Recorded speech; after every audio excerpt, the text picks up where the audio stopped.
ভবানীর কাছে এসে বলে, ঠাকুরপো তো কয়দিন পরেই রাজাভিষেক হবে, তাই সেখানে অনেক নিয়ম আছে, সেগুলো তো তোকে শিখতে হবে, তাই মা ঠাকুমা তোকে ডাকছে। ভবানী বলে, ঠিক আছে, আমি এক্ষুনি যাচ্ছি। ওদিকে মাতু দাস দাসীদের সাথে আলোচনা করে ভবানী অনেক মহামূল্যবান একটা জিনিস পেয়েছে। একথা আড়াল থেকে ঈশ্বরী আর ফুলি শুনে নিয়ে ঈশ্বরী আপন মনে বলে, প্রসাদ দাদার হারখানা পাইনি তো ভবানী, তাহলে তো সর্বনাশ হয়ে যাবে। এদিকে ভবানী রামকান্তর মা ঠাকুমার কাছে আসলে তাকে রাজাভিষেকে কি কি করতে হবে সবকিছু বুঝিয়ে বলে দেয়। এরপর ভবানী বলে, যুবরাজের অভিষেকের দিন আমি মল্লপুরের সবাইকে আসার জন্য নিমন্ত্রণ করে এসেছি, আর আমি ছাতিনার সবাইকেও নিমন্ত্রণ করতে চাই। মা বাবা শিবানী পাশ থেকে রামকান্ত ঠাকুমা বলে, এ তো বেশ ভালো কথা, তাহলে তুমি আর রামকান্ত তাড়াতাড়ি গিয়ে ওদেরকে নিয়ে এসো। ওদিকে ঈশ্বরী আর ফুলি দেবী প্রসাদের মায়ের কাছে এসে বলে দেয় যে ভবানী মহামূল্যবান জিনিস পেয়েছে, সেই নিয়ে মাতু দাস দাসীদের সাথে কথা বলছিল। এই কথা শুনে দেবী প্রসাদের মা ফুলিকে বলে, তুই গিয়ে এক্ষুনি ভবানীর ঘর থেকে হারটা খুঁজে পেলে নিয়ে চলে আসবি। তারপর ফুলি ভবানীর ঘরে এসে গয়নার ঝাঁপি দেখতে পেয়ে দেবী প্রসাদের মা আর ঈশ্বরীর সামনে এসে খুঁজতে থাকে। সেখানে কিছু না পেলে দেবী প্রসাদের মা বলে, যা গিয়ে এটা রেখে আয়। এরপর ফুলি গয়নার ঝাঁপিটা রাখতে এলে ভবানী এসে ফুলির হাত ধরে বলে, তুমি এঘরে কি করছো? ফুলি কি বলবে বুঝে উঠতে না পেরে চিৎকার করে বলে,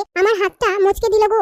সেই চিৎকার শুনে সবাই সেখানে ছুটে আসলে ফুলি নাটক করে কেঁদে কেঁদে বলে, ভবানী আমার হাতটা মুচকে দিয়েছে। তখনই ভবানী বলে, আমি যেই হাতটা মুচকে দিয়েছি আমি সেই হাতটা ধরে ক্ষমা চাইতে চাই। ফুলি বলে, আমার মন তো অনেক বড়, তুমি আমার কাছে ক্ষমা চাইলে আমি ক্ষমা করে দেবো। এই বলে হাতটা ভবানীর দিকে বাড়িয়ে দিলে ভবানী ফুলির হাতটা মুচকে দিয়ে উচিত শিক্ষা দেয়। তারপর সবাই সেখান থেকে চলে গেলে ইন্দু বলে, আমি জানি পিসি ঠাকুমা তোকে কথা শুনিয়েছে, আর ফুলি যা বলছে সেটা সত্যি না, এই জন্য তুই কাজ করেছিস। আমি তোর মাথায় ভালো করে তেল মালিশ করে দেবো, দেখবি তোর মাথা ঠান্ডা হয়ে যাবে। এই বলে সেখান থেকে চলে যায়। এরপর ভবানী গুপ্ত জায়গা থেকে দেবী প্রসাদের হারটা বের করে আপন মনে বলে, এই হার এখনই কারোর সামনে আসতে দেওয়া যাবে না। পরের দিন ভবানী আর রামকান্ত ছাতিনার উদ্দেশ্যে রওনা দেয়।